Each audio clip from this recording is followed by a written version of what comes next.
వాక్య పరిచర్యలోకి వెళ్తాం. నేను ఎక్కువసేపు నిలబడలేను, నాకు కూడా కష్టమే. మొన్నటి దినమున మన పాస్టర్ శ్యాంపాల్ గారు ప్రకటించారు కదా, అక్క పెద్ద ఆవిడైపోయారు, నిలబడలేరని. కష్టమే. అయినా ప్రభు కృపను బట్టి నేను ఇంత దూరం రాత్రి 9 గంటలు ప్రయాణం చేసి ఇక్కడికి వచ్చాను. నేను ఎలాగైనా రావాలి. ముఖ్యంగా మన రత్నమయ్య గారు కూడా అనారోగ్యం పాలై మళ్ళీ బాగుపడ్డారు. నేను చూడాలి, మిమ్మల్ని అందరినీ కూడా చూడాలి, మరి మా దైవ సేవకులందరినీ చూడాలి, కలవాలి అనే ఆశతో నేను వచ్చాను. దేవుడు నాకు కృపనిచ్చాడు. హల్లెలూయా. సరే, మనము వాక్యంలోకి వెళ్దాము. యెహోషువ గ్రంథం 5వ అధ్యాయము చివరి వచనాలు చదవండి. యెరికో ప్రాకారాలు ఎలా ఉంటాయంటే, ఒక గుర్రం, ఒక రథం ఇటుపోవచ్చు, ఒక రథం ఇటుపోవచ్చు. అంటే 2 రథాలు నడిచేంత వెడల్పుగా అంత ఎత్తైన ప్రాకారాలు అవి. ఈ ప్రాకారాలు ఎలా కూర్చి మేము ఈ పట్టణాన్ని పట్టుకోగలము అని ఆలోచిస్తున్నాడు. ఆ ప్రాకారాల వైపు చూసి కలవరపడుతున్నాడు. ఆ సమయంలో దూత ఈ భూమి మీదకి దిగి వచ్చింది. ఎప్పుడైతే దూత దిగి వచ్చిందో ఆయన సమీపంగా నిలబడింది. వెంటనే యెహోషువ కన్నులు ప్రాకారం విడిచి దూత వైపు త్రిప్పబడ్డాయి. హల్లెలూయా. దూతను ఎప్పుడైతే చూశాడో ఆయన భయము కలవరమంతా తొలగిపోయింది. వెంటనే నీవు ఎవరి పక్షంగా వచ్చావని అడిగాడు. అప్పుడు దూత అంటుంది, నువ్వు మా పక్షమా లేక శత్రువుల పక్షంగా వచ్చావా అని డౌట్గా అడుగుతున్నాడు యెహోషువ. అప్పుడు దూత ఏమని జవాబిచ్చిందంటే, నేను యెహోవా పక్షముగా వచ్చున్నాననింది. హల్లెలూయా. యెహోవా పక్షంగా వచ్చిన వారు ఎవరు? దేవుని బిడ్డల పక్షంగా వచ్చిన వారే. హల్లెలూయా. ఎప్పుడైతే దూత ఆ మాట పలికిందో యెహోషువకు గొప్ప ధైర్యం వచ్చింది. ఆ తర్వాత దేవుని ఆజ్ఞ ప్రకారంగా ఆ యెరికో పట్టణం చుట్టూ తిరిగారు. 7 రోజులు, 6 రోజులు తిరిగారు. 7వ రోజు 7 సార్లు తిరిగారు. తిరిగి ఆర్తనాదాలు చేస్తూ దేవుని స్తుతిస్తూ ఆర్భటిస్తూ ప్రభుని స్తుతిస్తుండగా ఆ గోడలన్నీ కూలిపోయాయి. హల్లెలూయా. అంత పెద్ద గోడలు, ప్రాకారాలు కూలడం అనేది మామూలా? వాళ్ళు ఏదో గుణపాలు తీసుకొచ్చి పగలగొట్టలేదు, వాటిని స్తుతిస్తూ ఉన్నారు అంతేనే. వారు స్తుతిస్తూ ఉండగా ఆ గోడలు కూలిపోయినాయి. ఎంత ఆశ్చర్యం! యెహోషువ ఫస్ట్ కలవరపడ్డాడు, వీటిని ఎలా పట్టుకోవాలని. కానీ ఎప్పుడైతే దూత వైపు తన మనసు కళ్ళు త్రిప్పాడో, దూతను చూశాడో, వెంటనే ఆయన భయమంతా తొలగిపోయింది. కావలసిన ఆలోచన ఇవ్వబడింది. ప్రాకారాలు కూలిపోయినాయి. దేవుని బిడ్డలారా, మన జీవితంలో ఎన్నో రకాల సమస్యలు మనం వెంటాడుతుంటాయి. ఈ సమస్య నుంచి ఎలా బయటపడాలి, ఎలా ఈ సమస్య తొలగిపోవాలి అని మనం ఆలోచిస్తూ ఉంటాం, కలవరపడుతూ ఉంటాం, టెన్షన్ పడి బీపీలు పెంచుకొని, షుగర్లు పెంచుకొని ఎంతో బాధపడుతూ ఉంటాం. అయితే దేవుడు అంటున్నాడు, నీవు నా వైపు చూడు, సమస్య వైపు చూడవద్దు. సమస్య వైపు చూస్తే మన కలవరమే. అయితే మనల్ని విడిపించగలిగిన మన దేవుడు మనకున్నాడు కాబట్టి ఆ దేవుని వైపు మనం చూస్తే సమస్య అదంతకదే సులభంగా పరిష్కరింపబడుతుంది. హల్లెలూయా. మన ప్రయత్నము చేసి మన జ్ఞానముతో, మన శక్తితో, మన బలముతో మనం సమస్య నుంచి విడుదల పొందాలి అని అనుకుంటే అది తరము కానిది. అయితే దేవుని వైపు చూసి ఆయన పక్షంగా మనం నిలబడితే ఆయన చాలా సులభంగా ఆ సమస్యను పరిష్కరిస్తాడు. ప్రాకారాలు కూలడం ఎంత సులభంగా కూలిపోయినాయి. ఎంతమంది పగలగొడితే పగలగలవు? ఆ ప్రాకారాలు కూలిపోయిన అసలు మనుషుల చేత కానిపోయినది. అయితే దేవుడు సులభంగా స్తుతిలో అంతే స్తుతించారు వాళ్ళు, అవి కూలిపోయినాయి. ఎంత సులభంగా సమస్య పరిష్కరింపబడింది. హల్లెలూయా. సరే, మన జీవితంలో కూడా ఎలాంటి సమస్య వచ్చినప్పటికీ కూడా మనము సమస్య వైపు చూడకుండా మన దేవుని వైపు మనం చూస్తే మన సమస్య సులభంగా పరిష్కరింపబడుతుంది. హల్లెలూయా. అయితే అక్కడ ఏమంటున్నాడంటే, నువ్వు ఎవరి పక్షంగా వచ్చావు అని యెహోషువ అడిగాడు. నేను యెహోవా దేవుని పక్షంగా వచ్చానన్నాడు. మనము యెహోవా దేవుని పక్షముగా, ఆయన పక్షముగా మనం జీవిస్తూ ఉంటే ఆయన మన పక్షంగా యుద్ధం చేస్తాడు. మనము దేవుని పక్షంగా లేకుండా మన ఇష్ట ప్రకారంగా మనం జీవిస్తుంటే మనం ఎంత ప్రార్థన చేసినా ఆ సమస్య పరిష్కరించాలి. దేవుని పక్షంగా అన్నప్పుడు, మనము దేవుని పక్షంగా జీవిస్తున్నాం అన్నప్పుడు మనలో క్రియలు కనబడాలి. క్రియలేని విశ్వాసము మృతం. నిజంగా మనం దేవుని పక్షంగా ఉన్నామంటే ఆయన ఆజ్ఞలకు మనము లోబడి జీవిస్తాం కదా. ఆయన ఆజ్ఞలకు మనం లోబడి జీవించినప్పుడు వీళ్ళు దేవుని బిడ్డలు, దేవుని ఈ ఆజ్ఞ వాళ్ళకి ఇచ్చాడు కాబట్టి ఇలా జీవిస్తున్నారు. వారికి 12 రోజులు ఉపవాస ప్రార్థన నియమించారు. వారు లోబడి ఆ మాటలకు, దైవ సేవకుల మాటకు లోబడి ఈ 12 రోజులు ప్రార్థనలో పాల్పొంటూ ఉపవాసం ఉంటూ ప్రయాసపడుతున్నారు. ఇవి క్రియలు. ఈ క్రియలు కనబడాలి. ఇలా క్రియలు మనలో దేవుని పక్షముగా మనం ఉన్నాము అని కనబడినప్పుడు మన పక్షంగా దేవుడు కార్యం చేస్తాడు. హల్లెలూయా. సరే, యెహోషువ దేవుని వైపు చూశాడు, దేవుడు కార్యం జరిగించాడు. ప్రాకారాలు కూలిపోయినాయి, ఆ పట్టణాన్ని పట్టుకున్నారు. ఆ పట్టణాన్ని పట్టుకున్న తర్వాత యెహోషువ జనులకు ఒక ఆజ్ఞ ఇచ్చాడు. ఈ పట్టణము ఇది పాపంతో కూడిన పట్టణము, ఇది శపించబడిన పట్టణము. ఇందులో ఉన్న ప్రతి వస్తువు శాపగ్రస్తమైంది కాబట్టి ఏ వస్తువు ఎవరు ముట్టుకోకూడదు. బంగారం కానీ వెండి కానీ కనబడింది కదా, దోచుకుందాం దాచుకుందాం అనే ఆశ మీకు కలగకూడదు. ఏది కనబడినా అది తీసుకొచ్చి దాన్ని మందిరంలో ప్రతిష్ఠించాలి. అది మీరు తీసుకుని వెళ్ళకూడదు. ఒకవేళ మీరు దాన్ని తీసుకుని మీ ఇంటికి వెళ్తే మీరు శాపగ్రస్తులుగా మార్చబడతారు. మీరే కాదు, సమాజం అంతా కూడా దుఃఖకరంగా బాధకు గురి కావాల్సి వస్తుందని హెచ్చరించాడు. చదవండి ఆ మాటలు.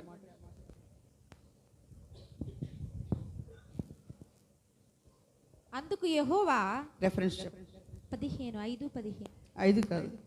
అందుకు యెహోవా, సేనాధిపతి, నీవు నిలిచి ఉన్న ఈ స్థలము పరిశుద్ధమైనది, నీ పాదరక్షలను తీసివేయమని యెహోషువతో చెప్పగా యెహోషువ అలాగు చేసెను. కాదు, 6వ అధ్యాయము 18వ వచనం.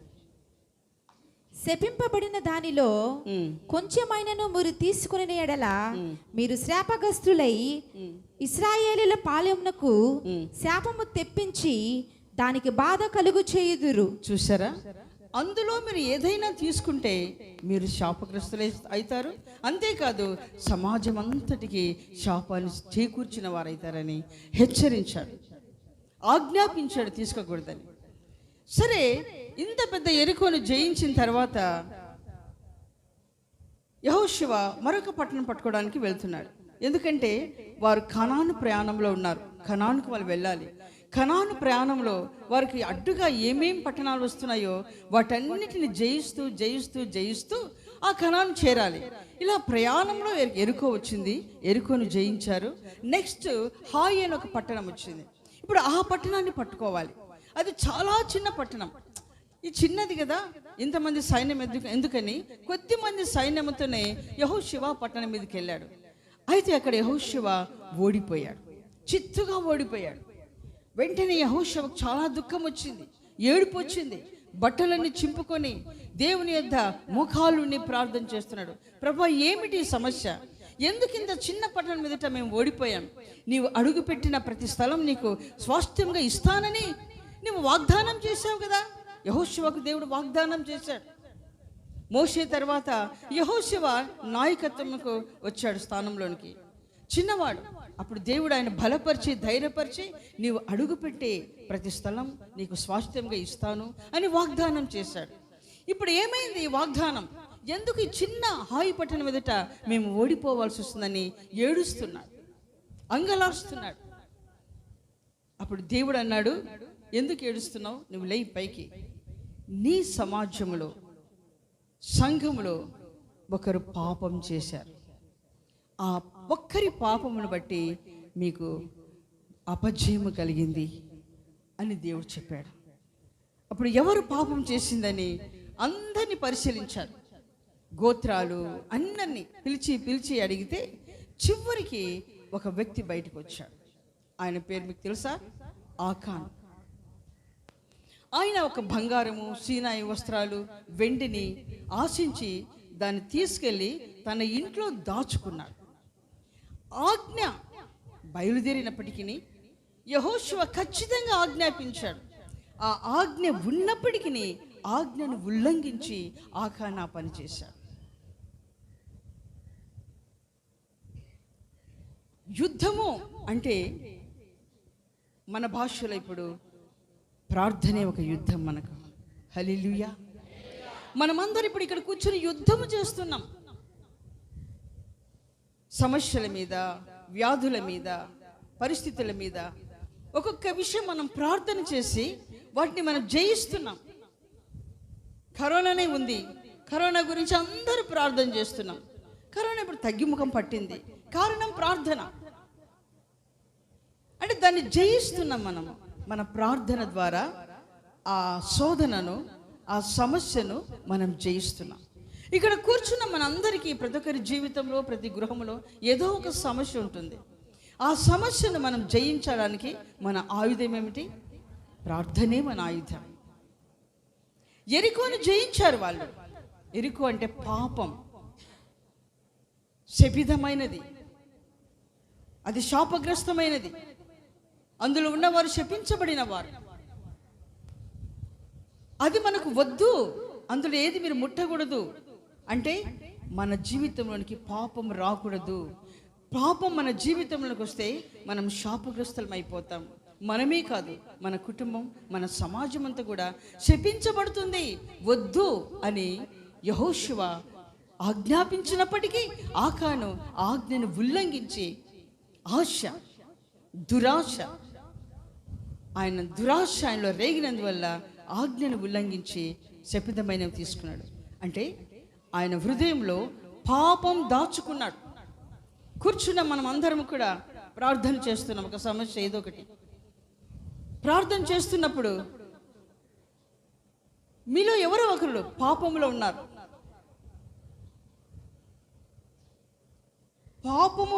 పాపులు ప్రార్థన చేస్తే దేవుడు వింటాడా? పాపి ప్రార్థన దేవుడు ఆలకించడు అని లేఖనాలు సెలవిస్తున్నాయి. మనలో పాపం పెట్టుకొని మనం ప్రార్థన చేస్తే దేవుడు ఆ ప్రార్థన ఆలకించాడు. 120 మంది ఏక స్వరముతో, ఒకే మనసుతో, ఏక మనసుతో ప్రార్థన చేస్తున్నప్పుడు బలమైన అభిషేకం అక్కడ దిగి వచ్చింది. అగ్ని జ్వాలల వలె నాలుకలు విభాగింపబడినట్లుగా అభిషేకం ఆ సమాజం మీదకి దిగి వచ్చింది. వారందరూ ఆత్మతో నింపబడ్డారు. కారణం ఏక మనస్సు. వాళ్ళు ఎవరిలో కూడా ఎందుకు వస్తుందిలే పరిశుద్ధాత్మ అనుకోలేదు. దేవుడు ఆజ్ఞాపించాడు, నేను వెళ్తున్నాను, నేను వెళ్ళి మీకు ఆదరణకర్తను పంపిస్తాను, మీరు కనిపెట్టండి అన్నప్పుడు శిష్యులతో పాటు కొంతమంది అక్కడ విశ్వాసులు అందరూ కలిసి దాదాపుగా 120 మంది ఆ మేడ గదిలోకి వెళ్ళి కనిపెడుతూ ఉన్నారు. దేవుడు పరిశుద్ధాత్మను పంపిస్తా అన్నాడు కదా, ఆ పరిశుద్ధాత్మ కొరకు కనిపెడుతున్నారు. ఎన్ని రోజులు? దాదాపుగా 10 రోజులు కనిపెట్టారు వాళ్ళు. ఆ 10 రోజుల్లో 120 మందిలో ఎవరికి కూడా భేదాభిప్రాయం రాలేదు. హల్లెలూయా. నిజంగా పంపిస్తానాడు, వస్తుందా పరిశుద్ధాత్మ అన్న ఆలోచన ఎవరికి రాలేదు. కనిపెట్టమని దేవుడు ఆజ్ఞాపించాడు, మనం కనిపెడదాం అంతే. అందరూ ఏక మనసుతో అక్కడ కనిపెట్టుచున్నందువలన బలమైన అభిషేకం 10వ రోజున దిగి వచ్చింది. హల్లెలూయా. అదే పెంతెకోస్తు దినం. హల్లెలూయా. ఆ పెంతెకోస్తు అనుభవంలో మనం ఇక్కడ కూర్చున్నాం. హల్లెలూయా. మనకు కూడా ప్రతి విషయంలో ఏక మనసు కావాలి. ఏక మనసు కలిగి మనం ప్రార్థన చేయాలి. మనలో వ్యతిరేకత, నలుగురు కూర్చొని ప్రార్థిస్తున్నప్పుడు ఇద్దరు కూడి ప్రార్థిస్తే నేను అక్కడ ఉంటా అన్నాడు ఆయన యేసయ్య. అంటే ఎట్లా ప్రార్థించాలి? ఏక మనసుతో ఉండాలి. వాళ్ళు ప్రార్థించే విషయంపై మనకు ఏక మనసు కావాలి. నిజంగా నేను ఇప్పుడు ప్రార్థించి దేవుడు ఇస్తాడు, ఆయన ఇస్తానని వాగ్దానం చేశాడు కాబట్టి ఇస్తాడు అనే మనసుతో మనం ప్రార్థన చేయాలి. మనలో అవిధేయత అనేది ఒక పాపం. ఆకాన్ చేసిన పని ఏమిటి? ఆజ్ఞను అవిధేయత చూపించాడు. అవిధేయత చూపించి అతడు పాపిగా మార్చబడ్డాడు. ఆయనే కాదు, ఆయన పాపం చేసినందువల్ల, ఆ అవిధేయత వలన సమాజానికి అపజయం ఏర్పడింది. శత్రువు ఎదుట ఓడిపోయారు, అవమానపరచబడ్డారు, దేవుని నామం అవమానపరచబడింది. అరే, ఇజ్రాయెల్ ప్రజలంటే ప్రజలకు గడగడ, ఇజ్రాయెల్ ప్రజలు వస్తున్నారు, మన మీదకి యుద్ధానికి వస్తున్నారంటే భయపడిపోతున్నారు. ఆ దినాల రాజ్యాలు ముందే వచ్చి వారితో సమాధాన పడినవారు కొద్దిమంది ఉన్నారు. ఎరికో పట్టణస్తులు కూడా భయపడిపోయారు వాళ్ళు వస్తున్నారంటే. అంత పెద్ద ప్రాకారంలో ఉన్నారు అంటే దేవుడు వారి పక్షంగా ఉండి యుద్ధం చేస్తున్నాడని ప్రజలందరికీ తెలుసు ఆ దినాన. అందుకే వారందరూ భయపడుతున్నారు. అయితే ఇప్పుడు ఓడిపోయారు. ఇప్పుడు ఎంత అవమానం! అరే ఇంతమందిని గెలిచారు, వాళ్ళ దేవుడు ఇప్పుడు ఏమయ్యాడు? వారి దేవుడు ఎందుకు వారికి జయం ఇవ్వలేదు, ఎందుకు అపజయం ఇచ్చాడు అని ఎంత హేళన చేసి ఉంటారు. కారణం ఎవరు? ఆ హేళనకు, ఆ అవమానానికి కారణం ఎవరు? ఒక్కరు ఆజ్ఞను ఉల్లంఘించినందువల్ల, అవిధేయత చూపించినందువల్ల, ఆ ఒక్కరి పాపం వలన సమాజం అంతటికి అవమానం. అంతేకాదు, తన ఇల్లు, తన ఇంటి వారందరూ కూడా రాళ్లతో కొట్టి చంపబడ్డారు. పసిబిడ్డలు ఉన్నారు. వారేం పాపం చేశారు? వారేమి చేయలేదు. ఈ ఒక్క వ్యక్తిలో పాపము దాచుకున్నందువల్ల, ఆజ్ఞకు అవిధేయత చూపించినందువల్ల ఇంటి వారందరూ కూడా రాళ్ళతో కొట్టబడి చంపబడ్డారు. ఎంత భయంకరం! ఆలోచించండి. మీలో, మీ ఒక్కరిలో పాపం దాచుకొని ఉంటే, మీ ఒక్కరిలో దేవుని ఆజ్ఞలకు మీరు అవిధేయత చూపిస్తూ ఉంటే, ఆ ఒక్కరి అవిధేయతను బట్టి ఇంట్లో వాళ్ళందరికీ కూడా శాపగ్రస్తమైన జీవితాలు, రకరకాల శాపాలు ఇప్పుడు లోకంలో అనుభవిస్తున్నారు క్రైస్తవ బిడ్డలే.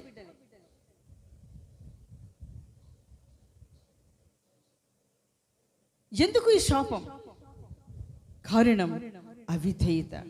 దేవుని ఆజ్ఞలకు మీరు అవిధేయత చూపిస్తున్నందువలన ఇంటి వారందరికీ శాపం ప్రాకిపోతుంది.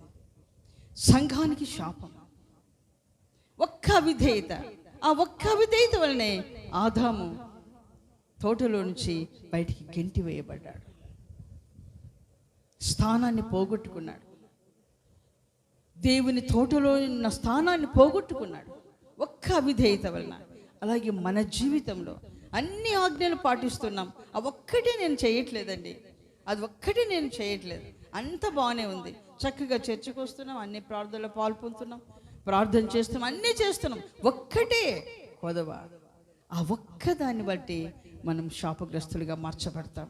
దేవుని బిడ్డలారా, ఒక్కటి కూడా మనలో ఉండకూడదు. మనం అన్ని విషయంలో సరిచేయబడి మనం పరిపూర్ణులుగా మార్చబడాలి. అప్పుడే ప్రభు రాకడికి మనం ఎత్తబడతాము. హల్లెలూయా. ఒక్కటి పర్వాలేదులే అని వదిలిపెట్టకూడదు. ఆ ఒక్క నిర్లక్ష్యమే మనం నష్టపరుస్తుంది. బుద్ధి లేని కన్యకలు కొంచెమే నూనె తక్కువ ఉందంట వాళ్ళ దగ్గర. ఎంత? కొంచెం తక్కువ ఉంది. నూనె ఉంది, లేకపోలేదు, కొంచెమే తక్కువ ఉంది. ఆ కొంచెం ఎందుకు తక్కువగా ఉంది? పర్వాలేదులే, ఇంత ఉంది కదా, ఇంతగా నేను ప్రార్థన చేస్తున్నాను, ఇంత చేస్తున్నాను, ఇంకెందుకులే. కొంచెం నిర్లక్ష్యం, కొంచెం అవిధేయత. ఈ కొంచెములోనే వారు దేవునితో వెళ్లకుండా త్రోసివేయబడ్డారు. వారికి తలుపులు ముయ్యబడ్డాయి. ఎంత భయంకరం! కొంచెమే. ప్రతి వారం పోతున్నాను కదా, ఈ ఒక్క వారం పోకపోతే ఏమవుతుంది? 12 రోజులు 10 రోజులు పాల్పొందాను కదా, ఒక్కరోజు పోకపోతే ఏమైంది? కొంచెం అవిధేయత, ఈ కొంచెం నిర్లక్ష్యంతోనే మన స్థానాన్ని మనము పోగొట్టుకుంటున్నాం. కాబట్టి క్రైస్తవ బిడ్డలమైన మనలో నిర్లక్ష్యం, అశ్రద్ధ, అవిధేయత, పాపము కొంచెము కూడా ఉండకుండా మనం తొలగించుకోవాలి. హల్లెలూయా. అందుకే ప్రార్థనలు, ఉపవాస ప్రార్థనలు. ఇంతగా మీరు వాక్యం వింటూనే ఉన్నారు. ఈ 11 రోజులు ఇది వాక్యం. మీరు ఇప్పటికి ఎన్ని వాక్యాలు విన్నారో ఆ వాక్యాలన్నీ మీ హృదయంలో దాచుకొని వాక్య ప్రకారంగా జీవించాలి. ఆజ్ఞను ఉల్లంఘించకూడదు. మనం ఈ ఆకాను ఆ పాపము చేసి తన సమాజానికి, తన ఇంటి వారందరికీ శాపగ్రస్తుడిగా మార్చబడ్డాడు. అందరూ నష్టమైపోవడానికి కారణంగా మార్చబడ్డాడు. ఆ తర్వాత మనం కింది భాగం చదివితే యెహోషువ మరి ఒక ఆజ్ఞ ఇచ్చాడు. 7వ అధ్యాయంకు పై చరణం పేర ఉంటుంది. 7వ అధ్యాయానికి పైన పేర.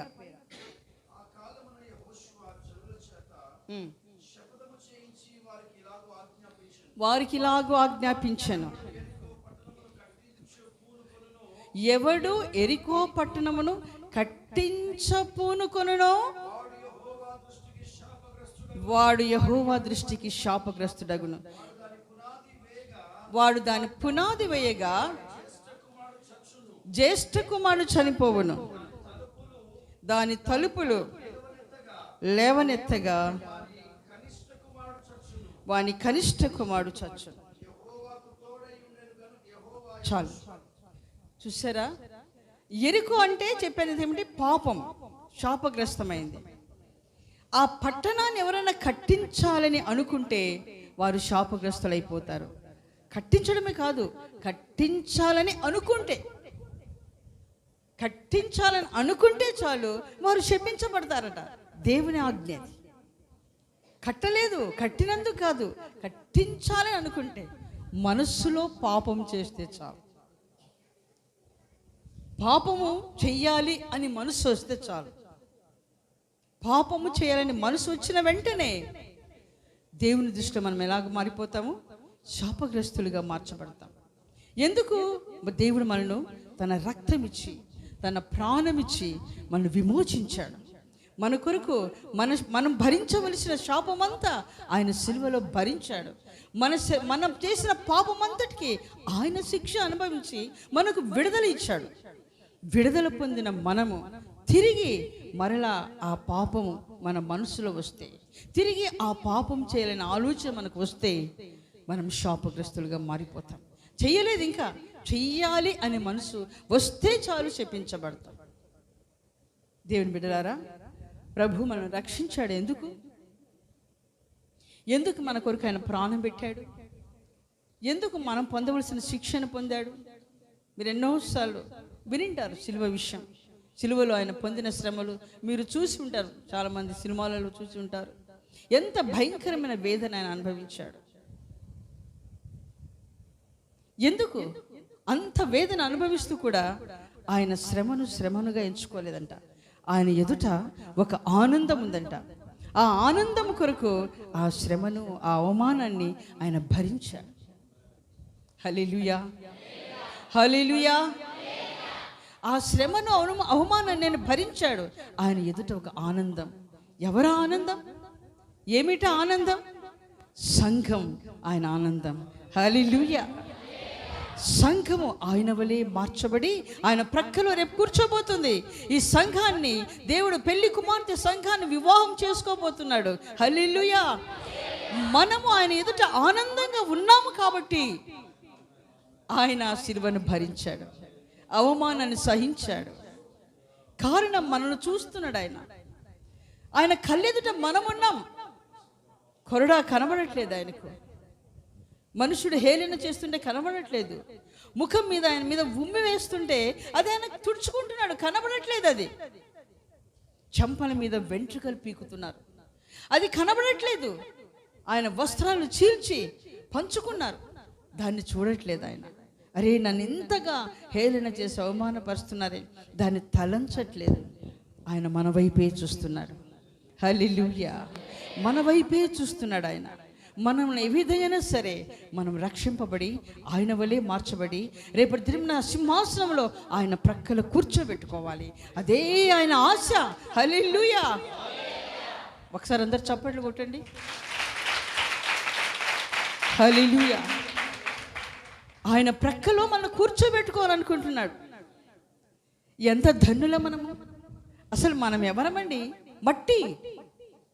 మట్టి ముద్దలో మనం స్నానం చేసుకుని మరలా ఇట్లా అనుకుంటే చెమట, మరలా మట్టి వస్తూనే ఉంటుంది. కారణం మన మట్టిమే. ఈ మట్టి మనిషిని మహిమగల మనిషిగా మార్చబోతున్నాడు దేవుడు. ఆయన మహిమగల సింహాసనంలో ఆయన ప్రక్కలో కూర్చోబెట్టుకోబోతున్నాడు. ఎంత ధన్యత ఇది. హల్లెలూయా, హల్లెలూయా. ఒక పెళ్లి కుమార్ని పక్కలో కూర్చునేటప్పుడు ఎంత సంతోషిస్తుంది. పెళ్లి జరుగుతుంది, పెళ్లి కుమార్తెని తీసుకొచ్చి కూర్చోబెడతాం. కూర్చునేంత వరకు ఆమె ఇది వేరే, ఆ కూర్చున్నాక ఎంత సంతోషం, ఆ ఫీలింగ్ వేరే ఉంటుంది వాళ్ళకు. రేపు మనం కూర్చోబోతున్నాం మన యేసయ్య ప్రక్కన. హల్లెలూయా. అలా కూర్చోబోయే మనలో పాపము కనబడకూడదు. యేసయ్యలో పాపం ఉందా? ఏ పాపము లేదు. ఆయన పరిశుద్ధుడు. ఆయన పరిశుద్ధుడు, ఆయనలో ఎట్టి పాపము లేదు. మనం అలా మార్చబడాలి, పాపము లేని వారిగా మనం జీవించాలి. అందుకే ఆయన మన కొరకు ప్రాణం పెట్టాడు. ఇప్పుడు మరలా ఇంతగా మన కొరకు ప్రయాసపడిన తర్వాత మనలో పాపము కనిపిస్తే ఆయన సహించలేదు. మనలో పాపం కనిపిస్తే శపించబడుతున్నాం మనం. వెంటనే మీరు మీ అనుభవంలో మీరు జ్ఞాపకం చేసుకోండి. మీరు దేవుని యొద్దకు వచ్చి అన్నీ తెలుసుకొని, సత్యమంతా తెలుసుకొని, రక్షణ పొంది, బాప్తిసం తీసుకొని, పరిశుద్ధాత్మను పొందిన తర్వాత మీ జీవితంలో ఏదైనా పాపం ఏర్పడినప్పుడు మీ జీవితం ఎలా ఉంటుందో, ఎలా నడుస్తుందో ఒకసారి గమనించుకోండి.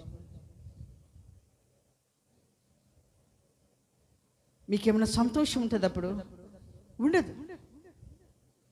ఏమీ లేకపోయినా సార్ మనం సంతోషంగా, మనకు కట్టడానికి బట్ట, ఉండడానికి ఇల్లు, తినడానికి తిండి ఉంటే చాలు. హృదయం నిండా సంతోషం, సమాధానం ఉంటే చాలు. అలాంటి వారు ప్రభు చేత రక్షణ పొందిన వారు ఆ సంతోషం ఉంటుంది. ఎప్పుడైతే రక్షణకు విరోధమైన జీవితం, విరోధమైన పాపం ఎవరి జీవితంలో ఏర్పడితే వారి హృదయంలో సంతోషం ఉండదు. అది తొలగిపోతుంది, మాయమైపోతుంది. అదే శాపం. సమాధానం లేకుండా, సంతోషం లేకుండా, గృహంలో శాంతి లేకుండా జీవించడం ఒక పాపం, అదొక శాపం. యెహోషువ ఇక్కడ ప్రకటిస్తున్నాడు, యెరికోను కట్టించాలి అనుకుంటే చాలంట వాడు శాపగ్రస్తుడైపోతాడు. అంటే మనలో పాపం మనం తలంచకూడదు, మరలా పాపపు జీవితానికి మనం తిరగకూడదు. చాలామంది చక్కగా ఆత్మీయంగా ఎదిగి తిరిగి లోకంలో కలిసిపోయిన వాళ్ళు ఉన్నారు. త్రాగుడు మానేసి తిరిగి త్రాగుడికి వెళ్ళిన వాళ్ళు ఉన్నారు. బాప్టిజం తీసుకున్నప్పుడు నేను అన్నీ మానుకుంటాను, ఇక మీదట పాపం చేయను, ఇక మీదట సినిమాలు చూడను, ఇక మీద నేను బూతు మాటలు మాట్లాడను, ఇక మీద నేను గొడవలు పెట్టుకోను అని ప్రమాణం చేసి తీర్మానం చేసుకొని బాప్టిజం తీసుకొని తిరిగి మరలా గొడవలు మాట్లాడము, బూతు మాటలు మాట్లాడము, అది మాట్లాడితే దేవుడు ఒప్పుకుంటాడా? ఒప్పుకోడు. మన జీవితం శపించబడుతుంది. ఆ తర్వాత ఇక్కడ కట్టించడం మాత్రమే కాదు, దాన్ని ఎవరైతే కట్టిస్తారో కట్టించిన వారి పెద్ద కుమారుడు చనిపోతాడు. పూర్తిగా కట్టి మరి ఇవి గుమ్మాలు నిలబెడితే చిన్న కుమారుడు చనిపోతాడని ఆనాడు యెహోషువ ఆజ్ఞాపించాడు. ఈ ఆజ్ఞలన్నీ తెలిసిన తర్వాత కూడా మనం రాజుల గ్రంథానికి వస్తే, రాజుల గ్రంథము 16వ అధ్యాయము చివరి వచనాల్లో ఒక వ్యక్తి ఈ పట్టణాన్ని కట్టించాడంట. ఒక వ్యక్తి ఈ పట్టణాన్ని కట్టించాడు. చూడండి, 33వ వచనం చదవండి. మొదటి రాజుల గ్రంథము 16వ అధ్యాయము 33వ వచనం. మరియు ఆహాబు దేవతా స్తంభం ఒకటి నిలిపెను. ఈ ప్రకారము అహాబు తన పూర్వీకులైన ఇశ్రాయేలు రాజులందరికంటే ఎక్కువగా పాపము చేసి ఇశ్రాయేలీల దేవుడైన యెహోవాకు కోపము పుట్టించెను. అతని దినములలో బెతేలీయుడైన యెహేలు యెరికో పట్టణమును కట్టించెను. హీయేలు, ఆహాబు రాజు, ఇశ్రాయేల్ రాజు అంటే దేవుడు తనకు బిడ్డలుగా ఎంచుకున్న, తన జనాంగమని చెప్పుకుంటున్న, తన సొంత ప్రజలు అని పిలుచుకుంటున్న ఇశ్రాయేల్ ప్రజలకు రాజు ఆహాబు. అప్పుడు ఇశ్రాయేల్ ప్రజల రాజు దేవతా స్తంభాలు నిలబెట్టవచ్చా? నిలబెట్టకూడదు. అయితే ఈ రాజు యెజబెల్ అనే ఒక స్త్రీని వివాహం చేసుకొని ఆమె చెప్పినట్లుగా వింటూ బయలును పూజ చేస్తూ విగ్రహాలను ఆరాధన చేస్తూ అధికంగా పాపం చేశాడు. ఆయన కాలంలోనే హీయేలు అనే ఒక వ్యక్తి ఆ యెరికో పట్టణాన్ని కట్టించాడంట. కట్టించాడు, గుమ్మాలు నిలబెట్టాడు. తన జ్యేష్ఠ కుమారుడిని, తన కనిష్ఠ కుమారుని ఇద్దరిని పోగొట్టుకున్నాడు. ఆజ్ఞ ఉన్నప్పటికీ కూడా దేవుని బిడ్డలై కూడా ఎంత భయంకరంగా ఉల్లంఘించారో చూసారా? యెహోషువ ఆజ్ఞాపించాడు, ఇలా చేస్తే మీ జీవితం ఇలా అవుతుందని. అది తెలిసి కూడా పాపం చేశారు. తెలిసి కూడా యెరికోను కట్టించారు. కుమారుని ఇద్దరిని పోగొట్టుకున్నాడు ఆయన. ఆహాబు దేవుని బిడ్డ, దేవుడు నియమించిన ఒక రాజు. ఆయన విగ్రహారాధన చేసి భయంకరమైన పాపం లోకంలో ఆ దినాల్లో పాపాన్ని పోషిస్తున్నాడు ఆయన. అప్పుడు దేవుని కోపం, ఆ కోపము ఏలియా భక్తుని దగ్గరకు వచ్చింది. ఏలియా భక్తుడు దేవుని యొక్క మనస్సును ఎరిగినవాడు. ఏలియాకు కోపం వచ్చింది. ఎలా కోపం వచ్చిందంటే గొప్ప రోషం. దేవుడు బిడ్డలు, దేవుడు పోషిస్తున్నారు మిమ్మల్ని. దేవుడు ఈ పట్టణాన్ని, ఈ దేశాన్ని, కనాను దేశాన్ని మీకు ఇచ్చాడే. ఎక్కడ ఐగుప్తులో ఉంటే అక్కడి నుంచి 40 సంవత్సరాలు మిమ్మల్ని నడిపించి మిమ్మల్ని ఇక్కడ తీసుకుని వచ్చి ఈ పట్టణంలో పెట్టి మిమ్మల్ని పోషిస్తూ ఉంటే మీరు దేవునికి విరోధంగా నడుస్తున్నారని ఏలియాకు చాలా కోపం వచ్చింది. ఆయన దేవుని విషయంలో రోషం కలిగిన వ్యక్తి. వెంటనే ఈ పట్టణంలో ఇక మీదట నేను ఆజ్ఞాపించేంత వరకు వర్షం కుడవకూడదు అని శపించాడు. అంతే. ఎప్పుడైతే శాపం వచ్చిందో వర్షం ఆ పట్టణంలో ఆగిపోయింది. అలాగ 3 సంవత్సరములు అయింది. ఈ ఏలియా దేవుని విషయంలో బహురోషం కలిగి ఎలాగైనా సరే నేను యెహోవాయే దేవుడు అని నిరూపించాలని ఒక గొప్ప కార్యం చేశాడు. అది మీకు అందరికి తెలుసు అనుకుంటాను. ఏం చేశాడు చెప్పండి? ఏం చేశాడు? యెహోవాయే దేవుడు అని నిరూపించాడు. ఆహాబు రాజు దగ్గరికి వెళ్ళి బయలు దేవతలందరినీ, పూజారులందరినీ పిలిపించు, నేను ఒక్కడనే ఉన్నాను, నేను ఒక్కనే నిలబడతాను నా దేవుని పక్షంగా, మీకు ఒక ఎద్దునిస్తాను, నేను ఒక ఎద్దుని తీసుకుంటాను, కట్టెలు పేర్చి ఎద్దు పెట్టి నిప్పు లేకుండా పైనుంచి మీ దేవత బయలుదేవత ఆ నిప్పును కురిపిస్తే అది కాలిపోవాలి. అలా కాలితే మీ దేవుడు నిజమైన దేవుడు. మీరు చేయలేదనుకోండి నేను చేస్తాను. నా దేవుడు నిప్పును కురిపించి కాల్చాడు అనుకోండి, అప్పుడు నా దేవుడు నిజమైన దేవుడు అని చెప్పేసి పందెం వేశాడు. రోషంతో ఈ కార్యం ప్రారంభించాడు. అప్పుడు బయలుదేవతలందరూ, బయలు ప్రవక్తలందరూ సమకూర్చబడ్డారు. వారు సమకూర్చబడి ముందు మీరే చేయండి, మీరు చాలామంది ఉన్నారు కదా అని వారికి ఒక ఎద్దు ఇచ్చాడు. వారు దాన్ని తునకలుగా కోసి కట్టెలు పెరిచి ఆ కట్టెల మీద దాన్ని పెట్టి ఆ బయల అగ్ని కురిపించు అని ఒక ప్రార్థనలు చేస్తున్నారు. వాళ్ళు అరుస్తూ ఉన్నారు. ప్రార్థన కాదు అది, అరవడం. కురిపించని ఎంత కురిపించమని అరిచినా అగ్ని రావట్లేదు, దిగి రావట్లేదు. మీ దేవుడు దేవత నిద్రపోతున్నాడేమో ఒకవేళ అని చెప్పేసి గట్టిగా లేపండి, గట్టిగా అరవండి అంటున్నారు. వాళ్ళు గట్టిగా అరిచినా నిప్పు రావట్లేదు. చేతులు అన్ని కోసుకుంటున్నారు, రక్తం కారుతుంది, అయినా కానీ ఆ నిప్పు దిగి రావట్లేదు. నిజమైన దేవుడు అయితే కదా, బయలు దేవతైనా నిజమైన దేవుడా? లేదు, జీవము లేదు దాంట్లో. ఒట్టి బొమ్మ, ఒట్టి విగ్రహం. అది ఎక్కడ ఉంటుంది? నువ్వెంతన్నా కోసుకో, ప్రాణమే తీసుకో, నీ మాట అది వినదు. నీకు నిప్పు రాలేదు, వాళ్ళు ఓడిపోయారు. సరే నేను చేస్తా అన్నాడు. నేను చేస్తానని ఆయన చక్కగా కట్టెలు పేర్చాడు, బలిపీఠం కట్టాడు. పడిపోయిన బలిపీఠాన్ని తిరిగి కట్టి దాని మీద కట్టెలు పేర్చి దాని మీద ముక్కలుగా చేసి ఎద్దును ముక్కలు చేసి పెట్టాడు. మళ్ళీ దాని చుట్టూ గుంతలు తవ్వి ఆ గుంతల్లో నీళ్లు పోపించాడు. అంటే కర్రలన్నీ తడిసిపోయినాయి, మాంసం అంతా తడిసిపోయింది. కొంచెం నిప్పుతావే అయ్యేది కాదు అది. ఇప్పుడు ప్రార్థన చేస్తున్నాడు. ఆ ప్రార్థన చేస్తూ ఉండగానే దేవుని పైనుండి అగ్ని దిగి వచ్చి ఆ కట్టెలను, మాంసం అంతా కాల్చివేసి, హల్లెలూయా హల్లెలూయా, ఎంత గొప్ప దేవుడు మన దేవుడు. వెంటనే ప్రజలందరూ కూడా యెహోవాయే దేవుడు అని కేకలు వేసి అరిచాడు. హల్లెలూయా. దేవుడు నిజమైన దేవుడు యెహోవాయని ఆ దినంలో నిరూపించాడు ప్రవక్త అయిన ఏలియా. వెంటనే పూజారులందరినీ నరికి పడేశాడు. ఎంత రోషం కలిగి ఉన్నవాడు ఏలియా. అంత రోషం కలిగిన దైవదేవుని చుట్టూ కూడా చాలా మంది శిష్యులు ఉన్నారు. ఆ దైవజనుని చుట్టూ చాలా మంది శిష్యులు ఉన్నారు. మరొక శిష్యుడు ఉన్నాడు, ఆయనకు ప్రత్యేకమైన శిష్యుడు. ఆయన పేరే ఎలీషా. ఏలియా యొక్క శిష్యుడు. ఆయన చాలా మంది ఉన్నారు ఆయనకు చుట్టూ. ఎందుకంటే ఆయన చేసిన అద్భుత కార్యాలు సాధారణమైనవా? గొప్ప గొప్ప కార్యాలు చేశాడు. అగ్నిని కురిపించాడు. ఎక్కడ నిలబడితే అక్కడ దేవుని సన్నిధి ఇక్కడే ఉందనేవాడు. నేను ఎక్కడున్నా సరే దేవుని సన్నిధిని అనుభవిస్తున్నాను అనేవాడు. అంటే దేవుని సన్నిధి మనం బజార్లో ఉంటే కూడా దేవుని సన్నిధి ఉన్నట్లేనా? ఆయన నరి రోడ్లో నిలబడుకొని నేను ఇక్కడ దేవుని సన్నిధిని అనుభవిస్తున్నాను అంటున్నాడు. కారణం, దేవుని బిడ్డలమైన మనము ఎక్కడికి వెళ్ళినా కూడా దేవుడు మనతో ఉన్నాడన్న భయం మనకు ఉండాలి. దేవుని సన్నిధిలో ఉన్నప్పుడు మనం ఎలా ఉంటామో బయట కూడా అలాగే ఉండాలి. ఇక్కడ మౌనంగా ఉండి బయటపై అరిస్తే, ఇక్కడ మౌనంగా ఉంటాం, బయట వెళ్ళి గొడవ పెట్టుకుంటే, మీ ఇంట్లోనే అనుకోండి, మీ ఇంట్లో గొడవ పెట్టుకుంటే దేవుని సన్నిధిలో మీరు లేరని అర్థం, మీరు అనుభవించట్లేదు.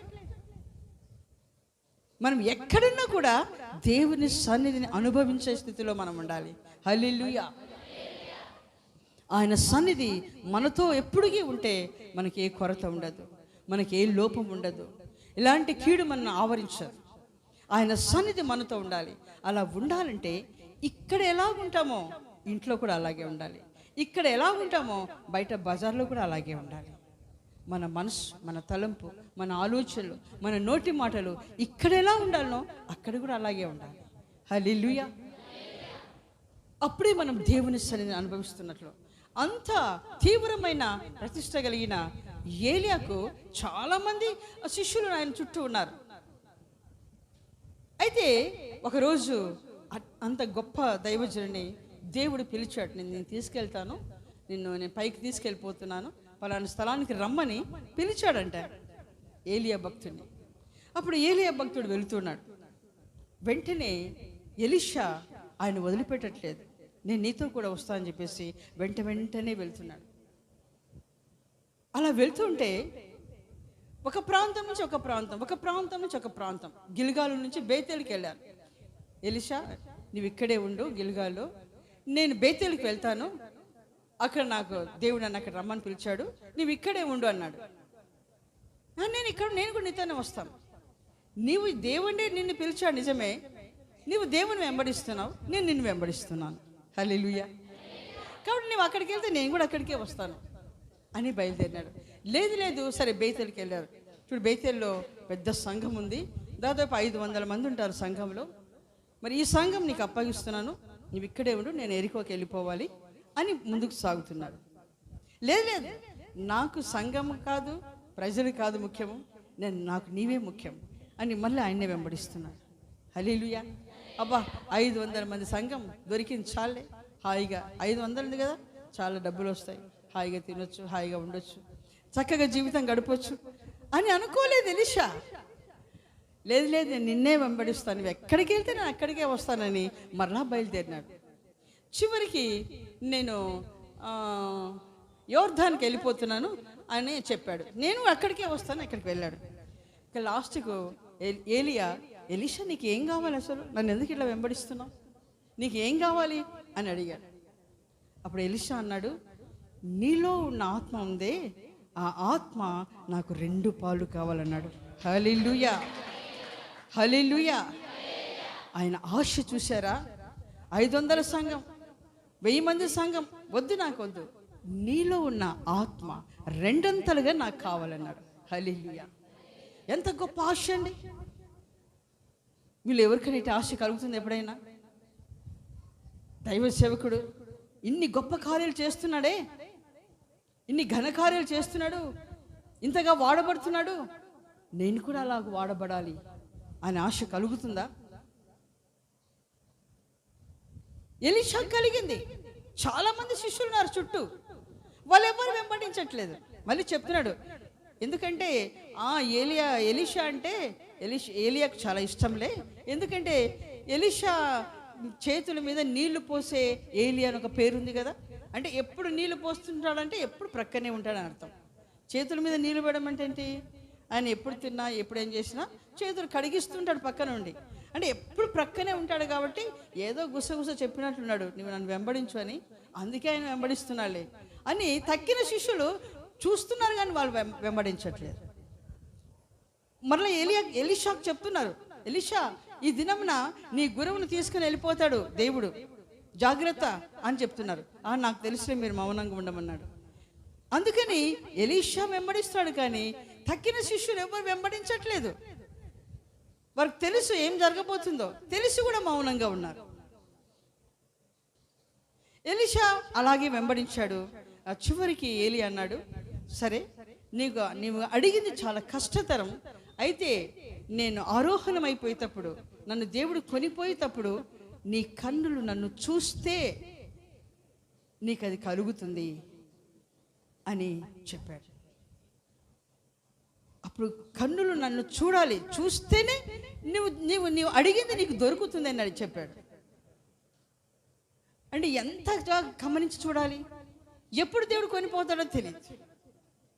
క్షణం దేవుడు కొనిపోయేది ఎంత, సంఘం ఎంతలో ఎత్తబడుతుంది, రెప్పపాటున. హల్లెలూయా. రెప్పపాటున సంఘం ఎత్తబడబోతుంది. రెప్పపాటున ఎత్తబడుతుంది అన్నప్పుడు కన్ను ఇట్లా మూసి తెరవడమే రెప్పపాటు, అట్లా మూసి తెరిస్తే రెప్పపాటు. క్షణంలో జరగబోయే కార్యం ఇది. ఇప్పుడు ఏలియా విషయం కూడా అదే మనకు సాదృశ్యంగా ఉంది. రేపు జరగబోయే కార్యానికి ఒక సాదృశ్యంగా ఏలియాను దేవుడు కొనిపోతున్నాడు. అగ్ని రథములతో ఆయన వచ్చి ఏలియాను కొనిపోబోతున్నాడు. ఆ దృశ్యాన్ని ఎలీషా చూడాలి. ఇప్పుడు చూస్తే కానీ ఆయనకు ఆ అభిషేకం దొరకదు. సరే అని ఎలీషా చూస్తూనే ఉన్నాడు.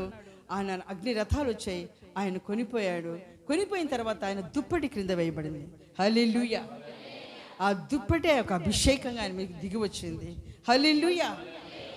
ఎప్పుడైతే ఆ దుప్పటి వచ్చిందో ఆ దుప్పటిని పట్టుకొని ఎలీషా, నేను ఏలియా దేవుడవు, నా దేవుడవు అయితే అని చెప్పేసి ఆ దుప్పటిని తీసుకుని యోర్దాన్లో కొట్టినప్పుడు యోర్దాన్ రెండుగా చీలింది. ఆ దాటి వెళ్ళిపోయాడు. హల్లెలూయా. అప్పుడు అక్కడ చూస్తున్న శిష్యులు, ఓ ఏలియా అభిషేకం ఎలీషా మీదకి దిగి వచ్చింది అని వాళ్ళు చెప్తున్నారు. హల్లెలూయా. చూస్తున్న ప్రజలు, శిష్యులు, ఏలియాలో అభిషేకం ఎలీషా మీదకి దిగి వచ్చింది అని వారు చెప్పుకుంటున్నారు. అప్పుడు ఏలియా వలె ఎలీషా కూడా గొప్ప కార్యాలు చేసి దేవుని కొరకు జీవించాడు. మరి తక్కిన శిష్యులు ఎందుకు ఏలియాను వెంబడించలేదు? ఎలీషాలో ఉన్న ఆ ఆశ వీరిలో ఎందుకు లేదు? ఎందుకు వారికి ఆశ కలగలేదు? కొంతమంది ఈ దినాల్లో కూడా సేవలు 10 మంది ఆత్మలు 20 మంది ఆత్మలతో సేవలు జరుగుతున్నాయి. చాలే అనుకుని తృప్తి పడుతున్నారు. నా జీవితం గడుస్తుంది, కుటుంబం గడుస్తుంది, చాలే, ఇంకా ముందుకు సాగట్లేదు. నేను అధికమైన ఆత్మలు సంపాదించాలి అనే ఆశ చాలామందిలో లేదు. నేను దేవుని కొరకు ప్రయాసపడాలనే ఆశ చాలామందికి లేదు. ఏలియాకు ఆత్మలు సంపాదించడమే కాదు, దేవుని నామం మహిమపరచాలి, యెహోవాయే దేవుడని నిరూపించాలనే ఒక తీవ్రమైన పట్టుదల కలిగిన వాడు, రోషము కలిగి దేవుని కొరకు జీవించాడు. అదే రోషము ఎలీషా మీదకి దిగి వచ్చింది. దైవ సేవకులు కూడా చాలామంది ఉన్నారు. దైవ సేవకులమైన మనలో ఒక రోషం కావాలి. మన దేవుడే దేవుడని నిరూపించగలిగిన ఆ స్థాయికి మనం ఎదగాలి. ఆ మంట, ఆ తీవ్రత మన గుండెల్లో క్రియేట్ చేయాలి. ఆ అభిషేకం మన మీదకి దిగి రావాలి. అప్పుడే మనం దేవుని కొరకు బలంగా వాడబడతాం. మనమేదో ఆత్మలు, ఇంతమంది ఆత్మలు నాకు సంపాదించాను అని చెప్పుకోవడం కాదు, కానీ నిరూపించగలగాలి నిజ దేవుడు యేసయ్యని, నిజ దేవుడు యేసయ్యని నిరూపించగలగాలి. అలా నిరూపించగలగాలనే ఆశ, ఆ పట్టుదల ఎలీషా కలిగింది. నేను కూడా దేవుని కొరకు తీవ్రంగా నేను జీవించాలి. వారిద్దరికి ఎవరు లేరు, కుటుంబాలను వదిలిపెట్టి వచ్చిన వాళ్ళే వాళ్ళిద్దరు. జీవిస్తే బ్రతుకుటే క్రీస్తే, చావైతే లాభం అని జీవించిన వారు వాళ్ళు. ఎలీషాలో ఉన్న ఆ తీవ్రత తక్కిన వారు లేకపోయింది. ఎలీషా తీవ్రంగా వెంబడించాడు, ఆ చూశాడు, తిరిగి పొందుకున్నాడు. హల్లెలూయా. ప్రియమైన దేవుని బిడ్డలారా, మనలో ఆ ఆశ కావాలి. దేవుని ప్రత్యక్షతను చూడాలనే ఆశ మనకు కావాలి. ఆ ప్రత్యక్షతను చూడాలనే ఆశ కొందరికి ఉంటుంది, ఆ ఆశ లేని వారు కొందరు ఉంటారు. వస్తారు, పోతారు. ఏదో మన రోగం బాగైతే చాలు, మన సమస్యలు తొలగిపోతే చాలు, ఇంత మట్టుకు చాలే అనుకునేవారు కొద్దిమంది అలా కాదు. తీవ్రత, మేము ఏ విధంగా సరే ఆ ప్రత్యక్షతను చూడాలి. ఏలియా ఎలా ఎత్తబడతాడో ఆ సమయం నేను చూడాలి అనుకున్నాడు. బైబిల్ గ్రంథంలో ఒక సంఘం ఉంది, పత్రికల గ్రంథంలో తెస్సలోనిక సంఘం ఉంది. ఆ సంఘానికి అపోస్తలుడైన పౌలు ఆర్భాటముతోనూ ప్రధాన దూత శబ్దముతోనూ దేవుని బూరతోనూ ప్రభు దిగివచ్చును, అప్పుడు మొదట మృతులు ప్రభువునందు నిద్రించిన వారు మొదట లేస్తారు.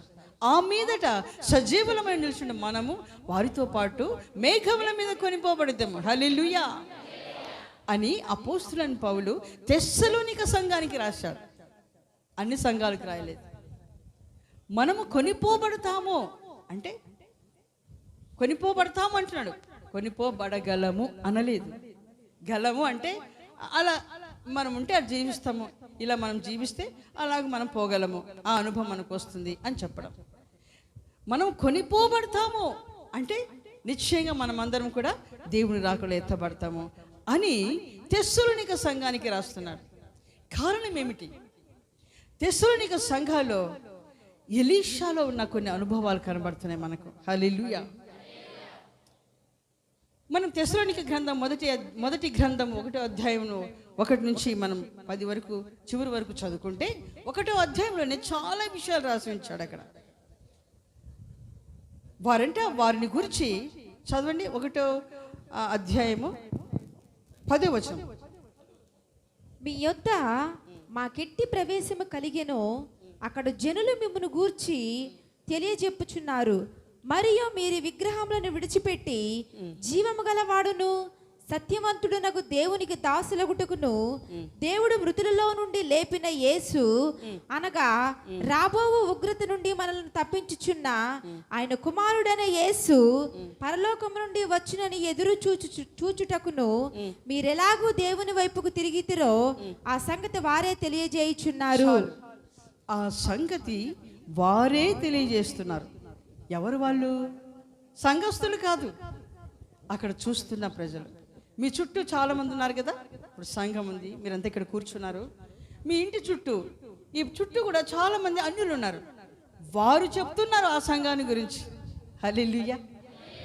ఏమని చెప్తున్నారట? వీళ్ళు దేవుని కొరకు ఎదురు చూస్తున్నారు.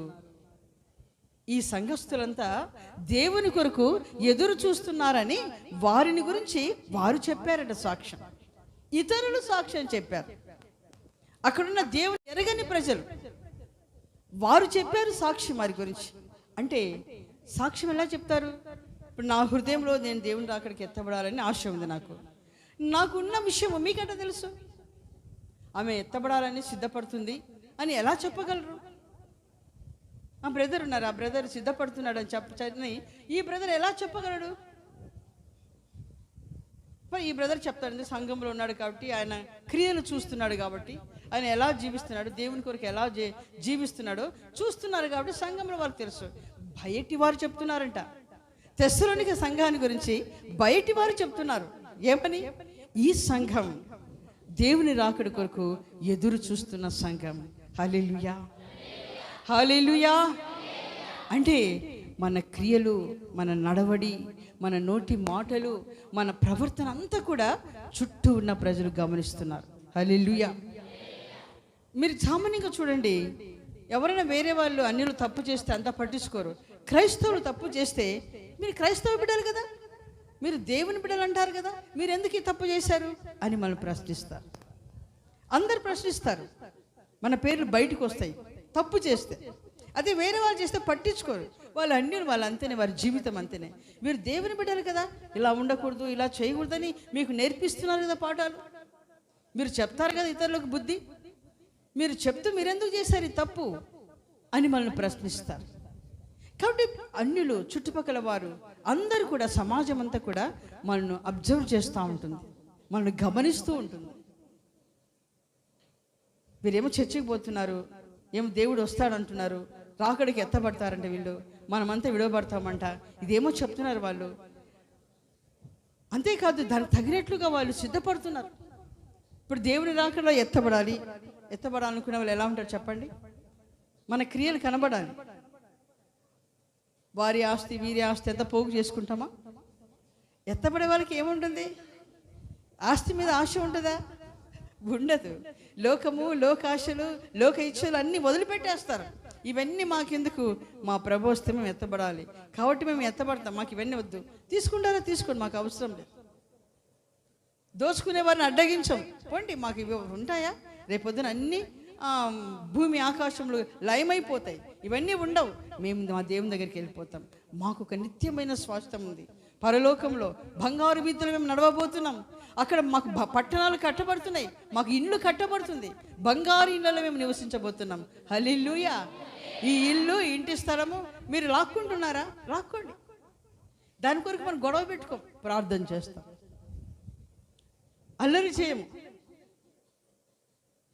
ఏదైనా సరే పలానమ్మ ఇట్లాంటి వస్తువు కొనుక్కోంది, నాకు కూడా కావాలి అని ఆశ రాదు. వాళ్ళ ఇంట్లో ఇన్ని ఉన్నాయి కదా, మంచి బీరువా ఉంది, వాళ్ళ ఇంట్లో మంచి మంచం ఉంది, సోఫా సెట్లు చాలా బాగున్నాయి వాళ్ళ ఇంట్లో, మా ఇంట్లో కూడా అది కావాలి అని ఆశ వస్తుందా? రాదు. పక్కింటి వాళ్ళంతా మంచిగా కొనుక్కున్నారు కదా, మన ఇంట్లో ఎందుకు కొనకూడదు అని భర్తతో గొడవ పెట్టుకుంటుందా భార్య? ఎందుకు? ఇవన్నీ మనకి ఎందుకు? ఇవన్నీ వదిలిపెట్టి మనం వెళ్ళిపోవాల్సిన వారం. కాబట్టి మన మనసు అంతా ఎక్కడ ఉండాలి? పైనున్న వాటి మీదనే ఉండాలి. హల్లెలూయా. పైనున్న వాటి మీదే మన మనస్సు, భూ సంబంధమైన వాటి మీద మన మనస్సు ఉండదు. హల్లెలూయా. కొలస్సీయులకు రాస్తున్నాడు అపోస్తలుడైన పౌలు, మీ పైనున్న వాటి మీదనే మీ మనస్సు పెట్టుడి, భూ సంబంధమైన వాటి మీద మీరు మనసు పెట్టకూడదు అంటున్నాడు. ప్రభు రాకడ కొరకు ఎదురు చూసేవారు ఎలా ఉంటారు? పైనున్న వాటి మీదే మనసు ఉంటుంది. నేను ఎప్పుడు దేవుని ప్రేమను ధరించుకోవాలి, దేవునిలాగా నేను ప్రేమించాలి, దేవునిలాగా నేను క్షమించగలగాలి. నన్ను ఎవరు తిడితే కూడా నేను మౌనంగా ఉండాలి. ఛాలెంజ్ చేసుకొని మీరు ఒక ఛాలెంజ్గా తీసుకోవాలి. యేసయ్య క్షమించాడు కదా, నేను కూడా అలా క్షమించగలగాలి అనే మనసు మనకు రావాలి. ఎందుకంటే అది మనం సాధించాలి, ఆ అనుభవము మనం సాధించాలి, క్షమించే మనసు మనం సాధించాలి.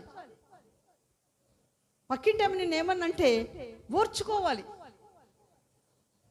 క్షమించగలగాలి, అది మనం సాధించాలి. సహనం, ఈ స్వభావాలన్నీ మనం సాధించాలి. అది దేవుళ్ళలో ఉండేటివి.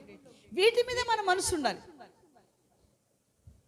నేను ఎక్కడ గొడవ పెట్టుకోవాలి, ఏమైనా సరే నేను ఈ దినం ఇది సాధించాల్సిందే, దాన్ని సాధించాలి, ఈ విషయం సాధించాలి కాదు. మనం సాధించవలసింది ఆత్మీయ అనుభవాలు. హల్లెలూయా. శరీర విషయంలో మనం సాధించడానికి ఏది ప్రయత్నం చేయకూడదు. దేవుని రాకడకు ఎత్తబడాలి అనుకునే సంఘం వీటి మీద ఆశ ఉండదు, పైనున్న వాటి మీదే మనసు పెట్టుకుని జీవిస్తుంది. తెస్సలోనిక సంఘం గురించి అక్కడున్న చుట్టూ అన్యులు సాక్ష్యమిస్తున్నారు. హల్లెలూయా. వీరట దేవుని రాకడకు ఎత్తబడేవారు అని అపోస్తలుడైన పౌలు తెస్సలోనిక ప్రాంతానికి వచ్చాడు. నేను రామగుండం నుంచి ఈ ప్రాంతానికి వచ్చాను. అప్పుడు ఈ చుట్టుపక్కల వాళ్ళు నాకేం చెప్పాలి? అబ్బా, రత్నమయ్య సంఘంలో ప్రజలు రాత్రి పగలు ప్రార్థనలో పోరాడుతున్నారు, వారు దేవుడు వస్తే ఎత్తపడతారంట. వారు ఎత్తపడే సంఘం, వారు వెళ్ళిపోయేవారు, వారికి వేరే దాని ఆశ లేదు, ఏ పనుల మీద ఆశ లేదు, తిండి మీద ఆశ లేదు, నిద్ర మీద ధ్యాస లేదు, వాళ్ళకు ఒకటే ప్రార్థన ప్రార్థన అని నాకు చెప్పాలి మీ గురించి. హల్లెలూయా. దేవుని బిడ్డలారా, అలాంటి సాక్ష్యం మన సంఘం పొందుకోవాలి. మీ గురించి చుట్టుపక్కల వారు సాక్ష్యం చెప్పగలగాలి, వీరు దేవుని రాకడికి ఎత్తబడే బిడ్డలు అని చెప్పేసి. ఈ తెస్సలోనిక సంఘం అలాంటి అనుభవం కలిగింది. ఎలీషాను చూసి అక్కడ శిష్యులు ఏలియా ఆత్మ ఈయన మీదకి దిగివచ్చింది అని చెప్పి సాక్ష్యం చెప్పారు.